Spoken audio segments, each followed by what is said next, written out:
All right, so this is the makeshift DIY wooden bike stand that I made, and I'm just showcasing a couple of the several bikes that I've built up from the frame. Yeah, you don't need to spend a lot of money in order to get something that you can use. There's only a couple of things that you really need to consider. It's a bit of a closer look at it. Main things you want to consider is just having a base that is big enough to actually support the weight of your bike.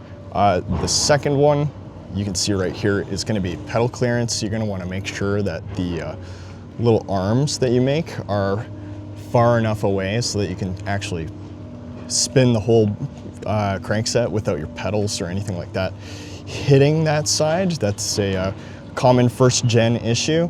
And other than that, you just kind of want to make sure that you kind of reinforce your handles a little bit. I've got some lights that I'm installed, but I think for the most part, it's pretty self-explanatory. Here's just what it looks like from the back. A couple of bolts. This is just made out of scrap pieces of wood that I've had lying around for a couple of years in the garage, and a perfectly functioning bike stand. I just wanted to kind of provide this as an example to show you guys that you don't need to, go out there and spend $300 on an actual bike stand. You can make one out of scrap wood and do your own bike maintenance.